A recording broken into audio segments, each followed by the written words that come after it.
अस्सलाम वालेकुम साथियों, गाज़ी भाई ऑफिशियल हमारे यूट्यूब चैनल पर आपका इस्तकबाल है।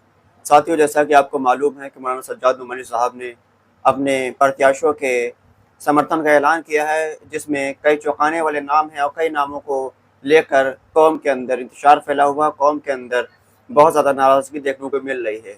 जिसमें से एक नाम है इम्तियाज़ जलील साहब का। उनका नाम भी मौलाना सज्जाद नुमानी साहब ने समर्थन नहीं किया है। दूसरा नाम है वारिस पठान साहब का, जिनके नाम के समर्थन का ऐलान भी मौलाना सज्जाद नुमानी साहब ने नहीं किया है। इसके साथ साथ एमआईएम पार्टी के मजबूत प्रत्याशी नासिर सिद्दीकी साहब के नाम का ऐलान भी नहीं किया गया है और एमआईएम की मजबूत सीटें जो हैं वहाँ पर उन्होंने नाम के ऐलान का नहीं किया है, एमआईएम के समर्थन का ऐलान नहीं किया है। वहीं बात करें मालेगांव सेंट्रल विधानसभा सीट पर, तो मौलाना मुफ्ती मोहम्मद इस्माइल कासमी साहब के नाम का ऐलान मौलाना सज्जाद नुमानी साहब ने किया है। वहीं सोलापुर सिटी सेंट्रल से फारूक शाब्दी के नाम का ऐलान भी किया गया है। एमआईएम पार्टी के सिर्फ 2 प्रत्याशियों के नाम का ऐलान मौलाना सज्जाद नुमानी साहब ने किया है। अब कौम के अंदर ये बात बहुत तेजी से फैल रही है कि मौलाना सज्जाद नुमानी साहब ने यह फैसला किस बेस पर किया है, मौलाना सज्जाद नुमानी साहब ने किस सर्वे के आधार पर यह फैसला किया है। बात करें औरंगाबाद के अंदर, तो औरंगाबाद के अंदर 2 सीटें ऐसी हैं जहाँ पर एमआईएम पार्टी बहुत ज़्यादा मजबूत है। हमेशा एमआईएम पार्टी का मुकाबला शिवसेना और भाजपा के लोगों से यहाँ होता रहा है। एमआईएम पार्टी यहाँ पर क्या तो जीतती है या तो सेकंड नंबर पर आती है। लेकिन मौलाना सज्जाद नुमानी साहब ने इन सीटों पर भी एमआईएम को समर्थन न कर बल्कि समाजवादी पार्टी, जिसका औरंगाबाद के अंदर कोई वजूद नहीं है, उसको समर्थन किया है। ये बात कौम को ज़्यादा अच्छी नहीं लग रही है, कौम के अंदर इसकी ये नाराजगी देखने को मिल रही है। अब बात करते हैं औरंगाबाद सेंट्रल विधानसभा के अंदर एमआईएम पार्टी का ग्राफ कैसा रहा है, अब तक एमआईएम पार्टी का सफर कैसा रहा है। एमआईएम पार्टी इस सीट पर कितने वोट पाती रही है और इस सीट पर मुस्लिम वोटर्स कितने हैं। तो औरंगाबाद सेंट्रल सीट के अंदर तकरीबन 38% मुस्लिम वोटर्स हैं। 38% मुस्लिम वोटर्स इस सीट के अंदर है। एमआईएम पार्टी यहाँ पर हमेशा मजबूत रही है। 2014 के अंदर इस सीट पर एमआईएम पार्टी के इम्तियाज जलील साहब ने जीत हासिल करी थी। वहीं 2019 का जब लोकसभा चुनाव हुआ था, इस सीट पर इम्तियाज जलील साहब को लगभग 99,000 वोट मिला था और तकरीबन यहाँ से 20 से 22,000 वोटों से बढ़त बनाकर इम्तियाज जलील साहब ने औरंगाबाद लोकसभा के अंदर अपनी जीत हासिल करी थी। वही बात करें 2019 के विधानसभा चुनाव के बारे में, तो 2019 के विधानसभा चुनाव में एमआईएम पार्टी ने इस सीट पर नासिर सिद्दीकी को टिकट दिया था। नासिर सिद्दीकी इस सीट पर दूसरे नंबर पर रहे थे, उनको तकरीबन 68,000 वोट आए थे। वहीं यहाँ पर शिवसेना के प्रदीप जायसवाल चुनाव जीते थे और वहीं पर तीसरे नंबर पर यहाँ पर वंचित बहुजन आघाड़ी के प्रत्याशी आए थे। इस बार ऐसा है कि शिवसेना 2 भागों में बंट चुकी है। दोनों शिवसेना के प्रत्याशी यहाँ पर मैदान में उतरे हुए हैं। वहीं एमआईएम पार्टी भी अपने नासिर सिद्दीकी को टिकट दिया है। नासिर सिद्दीकी साहब की जीत इस बार यकीनी मानी जा रही है, लेकिन मौलाना सज्जाद नुमानी साहब का जो फैसला किया गया है उसको लेकर कौम के अंदर नाराजगी देखने को मिल रही है। मौलाना सज्जाद नुमानी साहब ने इस सीट पर नासिर सिद्दीकी को एमआईएम को समर्थन न कर बल्कि शिवसेना उद्धव ठाकरे के बाला साहेब नाम के प्रत्याशी को समर्थन किया है। बाला साहेब पर एक कोई मजबूत प्रत्याशी नहीं है, ये मजबूरी में उतारे गए प्रत्याशी हैं। आपको बताते चले कि इस सीट पर उद्धव ठाकरे ने एक किशन चंद तनवानी को टिकट दिया था, जिसने ये कहते हुए टिकट वापस लौटा दिया, ये कहते हुए अपना चुनाव लड़ने से इनकार कर दिया कि इस सीट पर अगर वो चुनाव लड़ेगा तो हिंदू वोटर्स बढ़ जाएंगे और इस सीट पर ओवैसी का प्रत्याशी चुनाव जीत जाएगा। इस बयान को देते हुए उसने चुनाव लड़ने से मना किया था।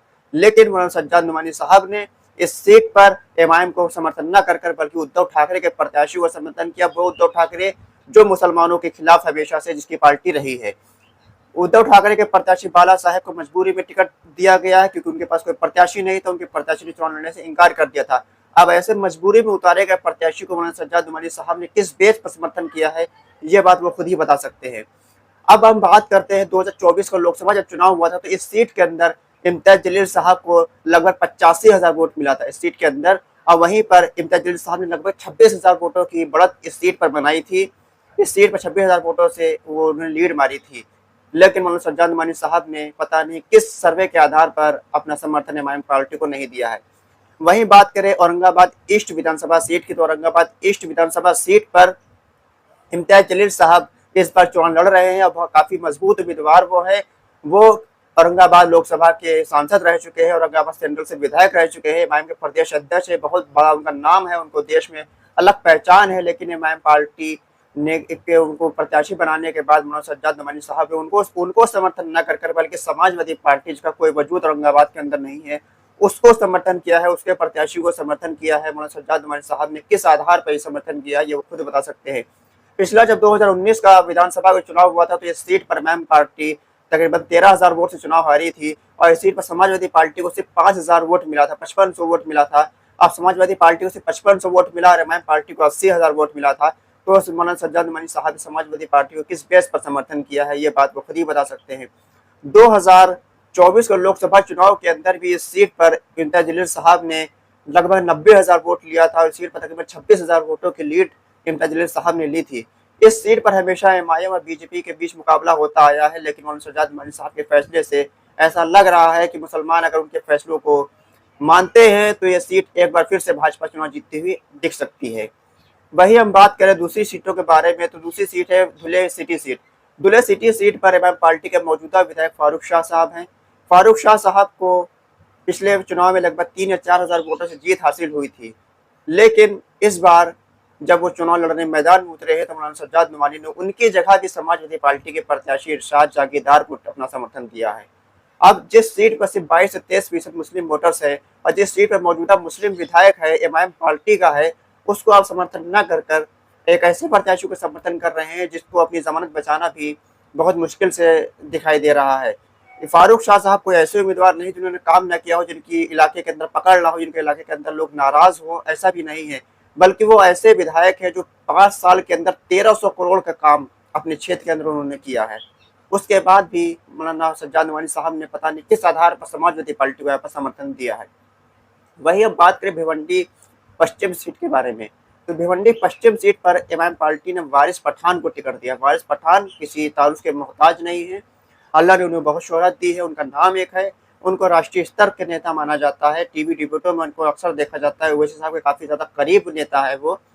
उनको इमाम पार्टी ने भिवंडी पश्चिम से अपना उम्मीदवार बनाया है, लेकिन इस सीट पर भी मौलाना सज्जाद नुमानी साहब ने समाजवादी पार्टी के प्रत्याशी रियाज आजमी को समर्थन किया है। वो समर्थन उन्होंने किस बेस पर किया है, आखिरकार समाजवादी पार्टी को मौलाना सज्जाद नुमानी साहब समर्थन इतना क्यों कर रहे हैं महाराष्ट्र के अंदर।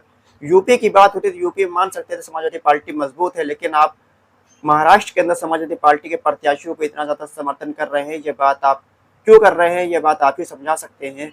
अगर समाजवादी पार्टी इतनी ज़्यादा मजबूत है तो महाविकास आघाड़ी के गठबंधन के अंदर उसको सिर्फ 2 सीटें क्यों दी गई, और सिर्फ 2 सीटें महाविकास आघाड़ी में वो शामिल है, 2 सीटें उसको दी गई, तो वो 9 सीटों पर चुनाव क्यों लड़ रही है, 7 सीटों पर वो किसको नुकसान पहुंचाने के चुनाव लड़ रही है, ये बात वो खुद बता सकते हैं। साथियों, ऐसी ऐसी सीटें हैं जहां पर इमाम पार्टी मजबूत है, लेकिन इमाम पार्टी को समर्थन न कर ऐसे कमजोर पार्टियों ऐसे कमजोर प्रत्याशियों को समर्थन दिया गया है जो अपनी जमानत तक नहीं बचा सकते, जो तीसरे या चौथे नंबर पर आने वाले प्रत्याशी उनको समर्थन किया गया है। अब सवाल ऐसा उठता है कि अगर इन प्रत्याशियों को मुसलमानों ने वोट कर दिया तो यहाँ पर सीधा सीधा फायदा भाजपा को होता हुआ नजर आ रहा है, यहाँ पर भाजपा चुनाव जीतती हुई नजर आ रही है। साथियों, आपकी राय क्या है? इमाम पार्टी मजबूत है, उसके बाद मौलाना सज्जाद नुमानी साहब ने उनको समर्थन नहीं दिया है, आप क्या सोचते हैं? मौलाना सज्जाद नुमानी साहब को अपने फैसलों पर एक बार फिर से गौर और फिक्र करना चाहिए, अपने फैसलों को बदलना चाहिए। अगर आप ये चाहते हैं तो मौलाना सज्जाद नुमानी साहब से ज़्यादा से ज़्यादा गुजारिश करें कि अपने फैसलों को एक बार फिर से वो कम से कम इम्तियाज जलील साहब की सीट पर, नासिर सिद्दीकी की सीट पर और वारिस पठान की सीट पर एक बार फिर से वो अपने गौर कर ले, अपनी फिक्र कर ले और इस सीट पर अपना जो फैसला उसको बदले और इमाम पार्टी को यहाँ पर समर्थन करे, क्योंकि ये सीट इमाम पार्टी चुनाव जीतने जा रही है, जीत सकती है, मजबूत है। भाजपा का मुकाबला सीधे इस सीटों पर इमाम पार्टी के साथ है। जिन पार्टियों को, जिन प्रत्याशियों ने समर्थन दिया है वो प्रत्याशी तीसरे या चौथे नंबर पर रहने वाले प्रत्याशी है, उनको वोट करने का मतलब ये है कि भाजपा को सीधा सीधा चुनाव जीतने में मदद करना। तो साथियों, आप सबसे गुजारिश है कि कमेंट बॉक्स में अपनी राय को दे सकते हैं, साथ ही साथ हमारे चैनल को सब्सक्राइब कर ले, वीडियो लाइक और शेयर भी करना ना भूलें। खुदा हाफिज़।